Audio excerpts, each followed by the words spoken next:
Napindot ko eh. Okay, so Gospel of Salvation tayo. Actually, kanina pa naman natin tinicheck yung Gospel of Salvation. Tingnan natin ha. Kailangan kasi nating, mga kapatid, yung galaw ng mundo ngayon, kailangan prepared yung utak natin. Kahit anumang mangyari na yan, wala yan eh. Inano natin yan eh. Nakasit aside natin. Sa kanila, hindi nakasit aside, pero sa atin, nakasit aside yan. Kasi wala naman talagang ano yan eh. Wala namang connection yan eh. Yan ay may connection sa bansang Israel. Na ang bansang Israel talaga, ito'y bayan talaga ng Diyos. Hindi mali yung Holy Land ha. Hindi ko gumagamit ng Biblia na ang Israel ay Holy Land. Ginamit ang Biblia, land of honey. Milk and honey. Milk and honey. Pero yung Holy Land, hindi po. Wala akong Holy Land. Oh. Kaya mag-ano tayo. Okay. So, Gospel of Salvation. Basahin natin. Basahin natin yung Gospel of Salvation. Sige. Buronggan, basa po.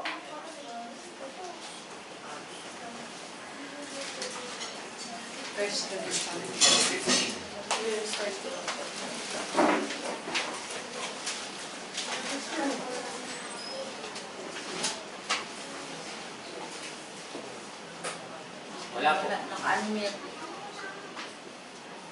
1 Corinthians 15:1-4 po ba? Sige. Opo. Sandali lang po, kasi Tagalog ang babasahin ni Sister Sangren.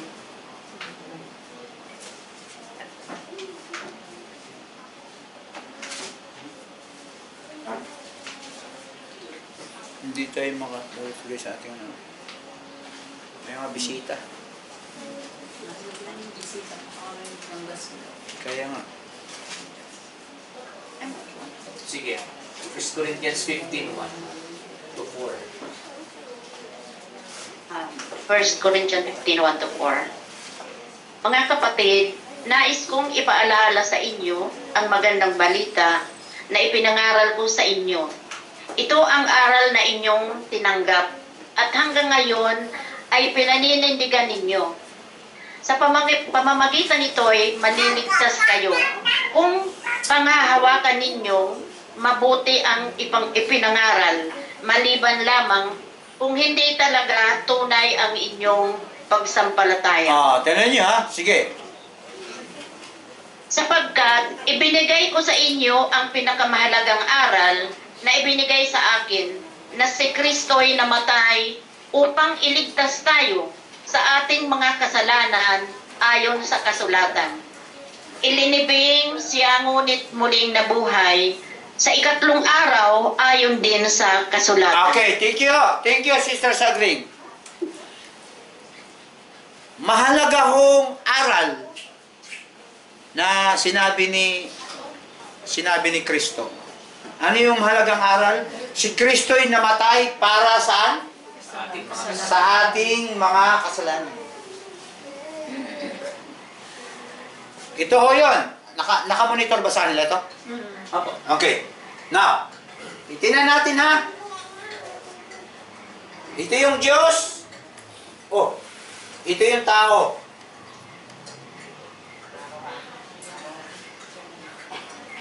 Ang responsibilidad ng Diyos, ililigtas ang tao.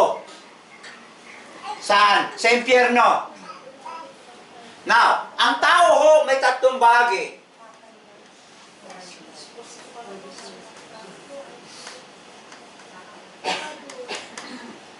Ang kahantungan ng tao, dalawa. Langit at impyerno. Ang pupunta ho sa langit ay ang iyong kaluluwa. At ang pupunta ho dito ay ang iyong kaluluwa at ang katawan po ng tao ay sa Kampo Santo yan. Hindi ho mahalaga sa Diyos ang katawan ng tao. Ang mahalaga ho sa Diyos yung kaluluwa mo. Anong pangalan ni brother?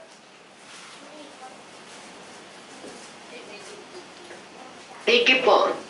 Ano? Ricky.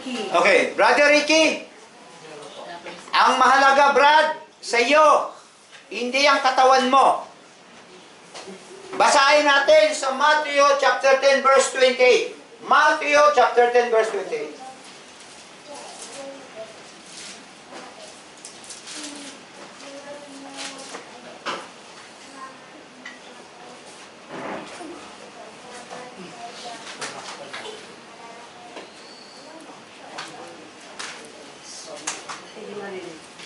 Ay, naka-mute. Naka-mute po. kayo. Hindi kayo maririnig. Nakamute ho kayo. Naka-unmute? Nakamute. Nakamute. Okay, okay na po. Sige po. Huwag kayong matakot sa mga gustong pumatay sa inyo. Ang katawan nyo lang ang kaya nilang patayin, pero hindi ang inyong kaluluwa. Sa halip, matakot kayo sa Diyos na siyang may kakayahang tuksain ang katawan at kaluluwa nyo sa impyerno. Okay, so, ang Biblia bumanggit ng impyerno. Ang pupunta ho sa impyerno, kaluluwa at espiritu. Ang pupunta sa langit, kaluluwa at espiritu. Ang tanong, pag ako ang namatay, saan pupunta ang aking kaluluwa? Sa langit o sa impyerno? Ito ngayon, Brother Ricky, ang ating pag-aralan. Brother Ricky, tiyak, ikay mamamatay. Ako ay mamamatay din. Hindi mo lang alam kung kailan ka mamamatay, hindi ko rin alam kung kailan ako mamamatay. Pero i-garanti ako sa iyo, mamamatay ka. Pag namatay ka, ang iyong katawan, saan dadalhin? Santo. Sa Kampo Santo. Kumusta ang iyong kaluluwa at espiritu? Ito yung pag-aaralan natin ngayon. Na maisalba natin yung kaluluwa at espiritu sa langit. Kasi ang ating katawan, Brother Ricky, para yung bahay. Ang mahalaga, yung tao na sa loob ng bahay. Hindi yung bahay. Ang mahalaga, yung kaluluwa, Brother Ricky, na sa loob ng iyong katawan, hindi yung katawan mo. Kasi pag sa oras na iya'y umalis sa iyong katawan, pag hindi mo sigurado sa langit, automatic yan. Alin ho ang nasasaktan? Yung bahay o yung taong nasa loob ng bahay?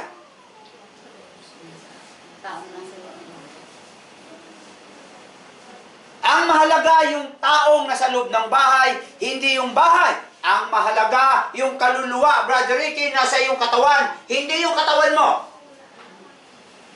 Dahil ang nakakaramdam ng sakit ay yung kaluluwang nasa loob ng iyong katawan. Pag ya'y umalis at nasa impyerno, kaawawa ka. Magdurusa yan habang buhay sa impyerno. Kaya nga, si Kristo'y namatay para sa ating mga kasalanan. Anong gagawin natin? Tanggapin natin si Kristo bilang Panginoon, sariling tagapagligtas ng ating buhay. Para magkakaroon tayo ng buhay na walang hanggan. Basahin natin sa Roma 6:23.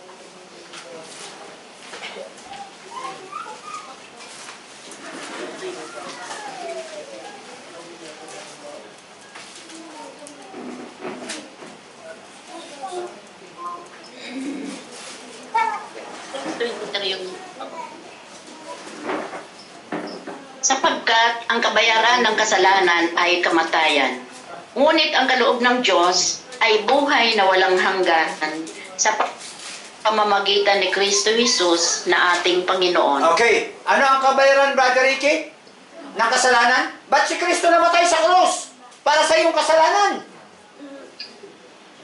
Si Kristo namatay sa krus para sa iyong kasalanan. At ang kabayaran ng kasalanan, ano? Kamatayan. Mamamatay ka. Dahil ang kabayaran ng kasalanan ay kamatayan. Pero ang kaloob ng Diyos, ano? Buhay na walang hanggan. Yun ho, ang kaligtasan na tinutukoy. Yun ho, ang kaligtasan, Brother Ricky, tinutukoy. Kaya kailangan nating malaman bago tayo mamatay na ang kaluluwa natin pupuntang langit. Kasi pag hindi, Brad, sa impyerno pupunta, apoy. Apoy ang impyerno, apoy. At ang iyong kaluluwa, nakaihaw, nakasugba. Lifetime kang naghihirap. Kasi mayroon kang relihiyon, wala ka namang kaugnayan kay Kristo. Kaya kailangan nating malaman bago tayo mamatay na ang ating kaluluwa ay sigurado sa langit. Ang kabayaran ng kasalanan ay ang kaloob ay buhay na walang hanggan. Yan, Brother Ricky, ang aming pinapangaral. Hindi kami, Brad, nagtuturo dito ng relihiyon. Ay tinuturo namin dito, ikay makasalanan, ikay mamamatay, kailangan mo ng kaligtasan, kaligtasan ng iyong kaluluwa. Sa anong paraan maligtas ang kaluluwa? Tanggapin ang kaloob. Ano ang kaloob? Buhay na walang hanggan. Pag tinanggap mo ang Panginoong Sus, magkakaroon ka ng buhay na walang hanggan. Brother Ricky, pag sa oras ikay namatay, ang kaluluwa mo pupuntang langit, hindi sa impyerno. Pag ikaw ay hindi ligtas, hindi mo alam na ang kaluluwa ang puntang langit, pag namatay ka, automatic sa impyerno. Kaya, mahalaga, Brother Ricky, na maintindihan mo ang kaligtasan kasi ang ating pupuntahan ay impyerno.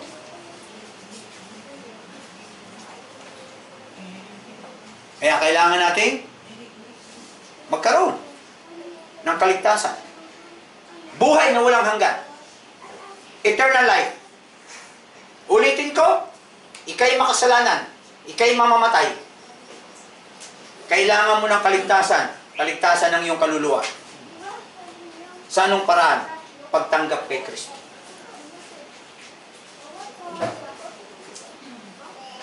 Yun ho ang pag-aaral. Dapat ho maintindihan natin.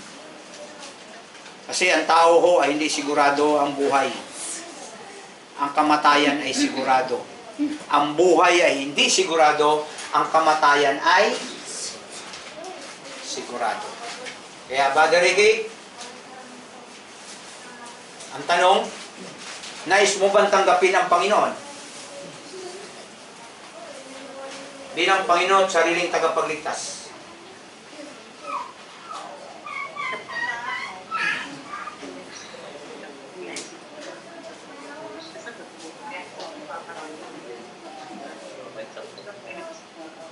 Okay? So, Brother Ricky, Iulit po, Pastor. Brother Ricky, nais mo bang tanggapin ang Panginoon bilang Panginoon sariling tagapagligtas ng iyong kaluluwa? Opo, Pastor. Okay, so sumunod ka sa panalangin. Tayo yung muko at tayo po'y manalangin. Sumunod ka, Brother Ricky. Panginoon, Panginoon, narinig ko ang mensahe. narinig kong mensahe. Mensahe ng kaligtasan. Mensahe ng kaligtasan. Salamat po sa kapatawaran. Salamat po sa patawaran. Salamat po sa buhay na walang hanggan. Salamat po sa buhay na Tinatanggap kita at tanggap kita bilang Panginoon bilang Panginoon. at sariling tagapagligtas ng aking buhay. Tanggap. Salamat po sa kaligtasan. Salamat po sa Salamat kaligtasan. sa buhay na walang hanggan. Sa buhay na walang hanggan. Sa pangalan ni Jesus. Pangalan ni Jesus. Amen. Amen. Okay. So, thank you. Yan lamang po ang tanging paraan para magkakaroon ng kaligtasan ho. Wala na hong iba. Hindi sa pamagitan ng mabuting gawa, hindi sa pamagitan ng anumang mga bagay, relihiyon, kung hindi sa pamagitan lamang po ng pagtanggap po sa Panginoon bilang Panginoon at sariling tagapagligtas. Kaya maraming salamat, Brother Ricky, sa iyong pagsunod sa panalangin. Ang panalangin tanda ng ating pagtanggap sa Panginoon. At ikaw, Brother Ricky, ang nakakalam kung totoo ang pagtanggap mo, hindi. Pag totoo, magbabago ang iyong buhay.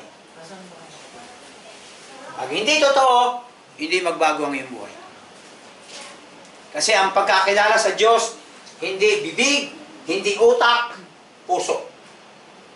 Pag nakilala mo ang Diyos, Brother Ricky, sa puso mo, totoo ka. Mahal mo ba yung asawa mo, Brother Ricky? Mahal mo? Mahal mo yung asawa mo? Opo. Saan ang gagaling? Sa bibig lang o sa puso? Sa puso po. Ayun. Pag mahal mo ang Diyos, galing sa puso, totoo. Pero pag mahal mo ang Diyos sa bibig, wala katotohanan yan. Kasi ang asawa mo, mahal mo sa puso. Kasi kung mahal mo sa bibig lang, wala kang pakialam dyan. So, Kaya ang tao ho na nagmamahal sa Diyos, nagagaling sa kanyang puso. Hindi yun nagagaling sa kanyang bibig. Pag nanggagaling sa kanyang puso, totoo po yun. Kasi ang reliyon ho, panglabas na kaanyuan lang yan. Wala yung katotohanan.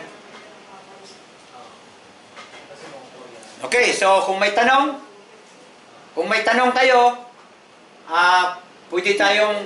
pwede tayong magtatanungan. No? Pwede tayong magbibigayan ho ng kuro-kuro, ano, sa pag-aaral.